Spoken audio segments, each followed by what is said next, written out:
Let's talk about this Revolut card. I never heard of Revolut, as I'm sure many of you haven't, but it ends up loads of folk, even in this building, use Revolut. Apparently it's less stressful, it's quicker, it's cheaper in many cases to have your money transferred, especially if it's a cross-border arrangement. But let's hear from Anya in a wee second or two. Right, pick up the phone. Granya's taking your calls today, 0300 123 1001, and on Facebook, as always, folks, Mark Patterson Show. The Mark Patterson Show. Your news, your views. Get in touch on social media. Ring 0300 123 1001. We like to keep across just the various scams. This is not £1 million or £1,000 or even 100, but if it's cash, it matters. It was a user locally of a mobile app that is used, as I say, as an alternative by many people to a physical bank. That is the Revolut App, or EVOLUT. I hadn't a clue about it. And there are loads of fintech apps like this: Monease, TransferWise, Skrill, N26, Monzo, I know, all options for people who need to change money. Well, in the thick of the story today is local journalist Anya O'Doherty. Anya, how's it going? Hi, not too bad. Listen, thanks for joining us today. Anya, you were just out getting a sandwich or a bite to eat, were you? We just went out for lunch yesterday. We were in Muff, and I would use my Revolut card if we were, paying for anything across the border. And just, it was grand. That went through, no problem. And then about an hour or so later, I got a notification on my, that would come through to my watch as well. It's just saying that I spent £10 at Uber. Yeah, and an Uber in Muff. I was on the car at the time, so I definitely hadn't. And there's no Uber around here either. So I just checked my account, and it looked like somebody had tried to authorise an Uber account and then try and take £15, and then they were successful with 10. So I just got on to them straight away about it. I know it's not a lot of money, but it's a tenner. It's a tenner, and if you're working or if you're a younger person, student or whatever that is, it's the principle of the thing on you. It just kind of shows that if there was more money in it, they probably would have tried to take that as well. Yeah, you see, a bit stupid using the Uber thing, because you probably spotted that immediately. I mean, imagine if they had the wit to use, some other account that maybe you were familiar with, you probably wouldn't have noticed. No, that's the thing. But I was able to get onto them straight away. But unfortunately, because it's still a pending transaction, they can't do anything about it until it's been properly approved. We're boxing your corner off air on this one, on you. We'll keep people posted. As I say, it's not £100 or £1,000, but it matters. We're not suggesting for a second, but Revolut's systems here were compromised. People get money pinched out of their purse. People get money pinched in cards and all sorts of ways. It could be the case that maybe somebody's got hold of your details. Don't know, Anya. What do you think? I'm not too sure. It's never happened to me before, but hopefully it won't happen again. You're able to freeze your card on the app as well, so it's handy enough that way. Yeah. And what way does Revolut work? I mean, a friend of mine had her ordinary cards stolen in London there a couple of months ago, Anya, and your man and his accomplice, it was two young fellas, went round. They got sweets out of here. They got something out of the chemist. They got a few things, all under 30 quid. Does Revolut have a mechanism to stop if there's clear, dodgy looking activity on it? Sometimes I have had it before that it's frozen my account if it thinks that there's been a sort of dodgy looking transaction, but you can just contact them and they unfreeze it. But because I knew that was an unauthorised transaction yesterday, I was able to freeze it myself through the app on my phone. Yeah, and as I say, I mean, I had never heard of this. I don't bank online. How do you experience Revolut typically? I mean, a lot of folk I've been speaking to today, Anya, use it and love it. They say it's taken away the staidness of the monthly charge when the bank used to do, the bricks and mortar bank. It's faster, it's easier, it's more flexible, all of that stuff. Would you agree with that kind of thing? Yeah, I got it, first of all, just for going on holidays. Oh, yes. So even with, like the change in rate, if I use my card, say we were in New York last year, you get the live exchange rate. So you use your card whenever you're away, instead of just getting your, carrying a load of cash if you're going on holiday for like a couple of days or a week or so. Yeah. It sort of takes away that. And the cross-border thing as well. And a colleague was saying it used to be 30 odd quid with the bank, just to get a few quid or a few euro either way, with the border situation here. And apparently Revolut is good that way as well. Yeah, it is, and I would also use it if I was even getting euro out now. I would just go to a bank across the border and just get it out that way, and you actually kind of get a bit more for your money. All right. Well, Anya, look, we'll try and get your tenner back. As I said, it is the principle of the thing, and we're not having a pop at Revolut. I mean, these things can be fished and scammed in all sorts of ways, but it's good to know that it's just good to know that maybe people need to check stuff. Thank you for joining us, Anya O'Doherty, the local journalist. By the way, Revolut are doing very well. They say they've got 4.5 million customers on their books these days, 1.5 million of which are in the UK alone. With his thoughts on the matter is Professor Kevin Curran from the Ulster University at Magee. Kevin, it could be Revolut, it could be any of those other ones. Scammers and fishers and all the rest are smart, and that's why they make money. And I suppose that's why these companies have to be trying to be ahead of them all the time, but of course they can't be. Absolutely. Revolut's an excellent app. As you say, it's increasing customers all the time. You can exchange currencies in up to 24 currencies for no fees up to £5,000. You can withdraw from ATMs up to £200 a month. Now, you can also subscribe, say, £72 a year and raise these thresholds. There's also a metal plan.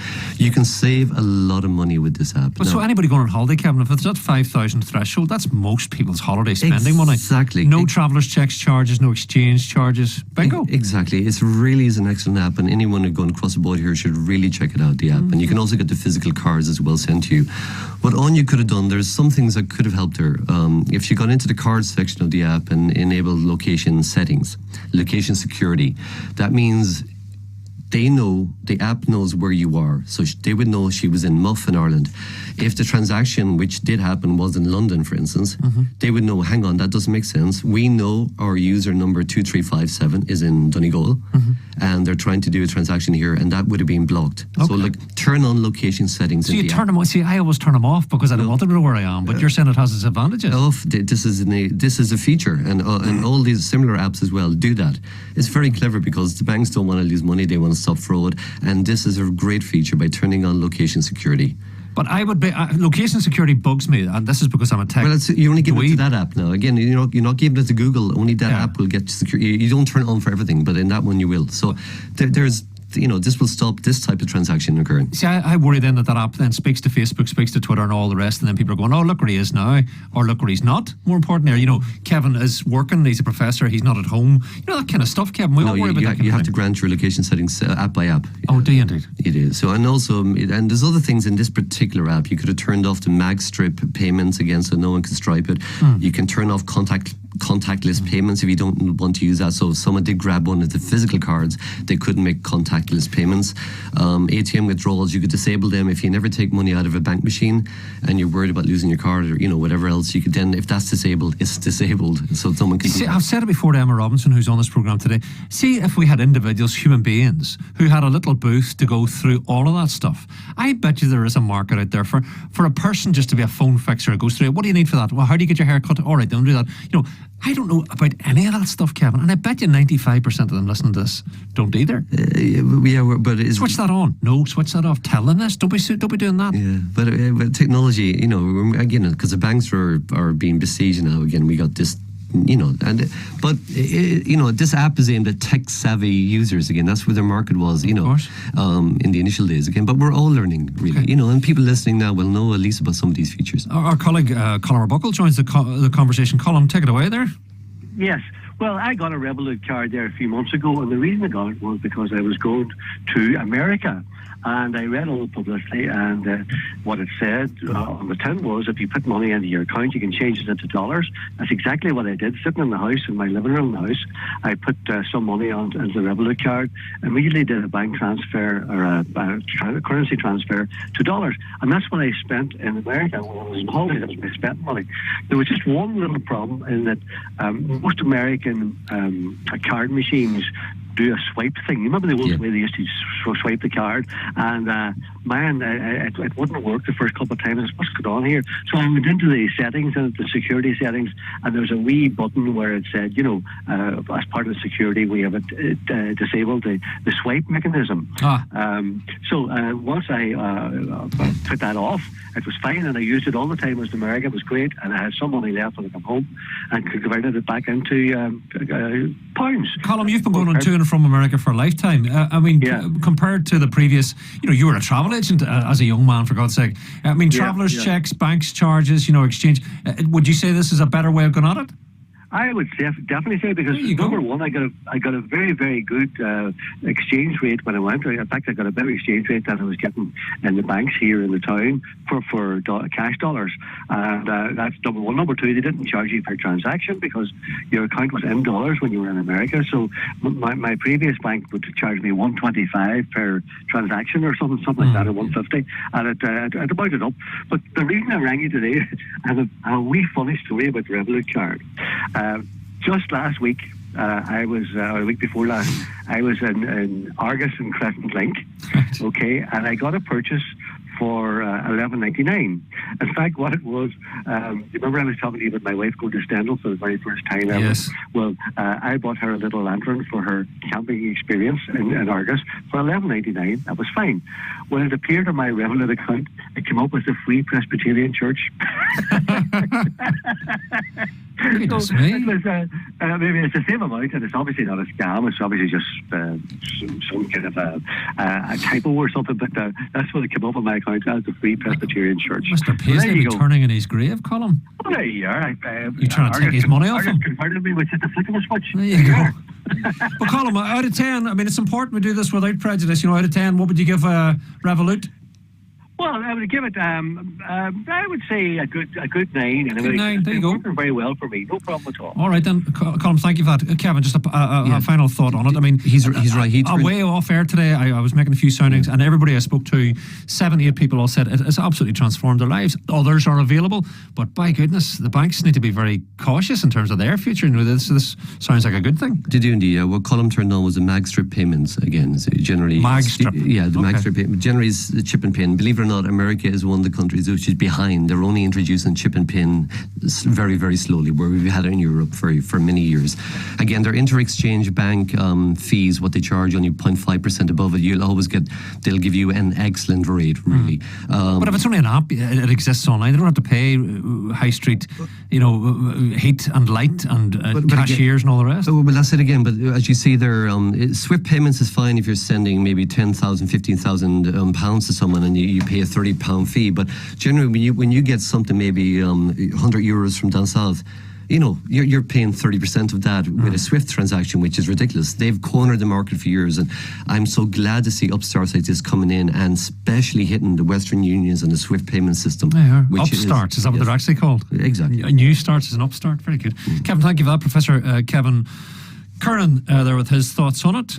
We've been in touch with Revolut. They say they can't comment on an individual case, but as I said already, there's nothing to suggest that their systems were in any way compromised. There's phishers out there, PHISHERs, there's scammers, there's all sorts. UK finance spokesperson tells us banks and card companies are constantly investing in advanced security systems to protect customers, and successfully presented over £1 billion of fraud last year. Basically, they saved £6.27 of every tenner of attempted card frauds. That's 62%. That's not bad. Customers should always check their card and bank statements regularly. If there's anything unfamiliar, contact the bank or card company. If you think you've fallen fraud, contact your bank straight away or report it to Action Fraud. So, we have 5 steps to stop fraud as well. Take 5 to stop fraud if you're interested in that. But you can find it any amount of ways of dealing with that. So good stuff.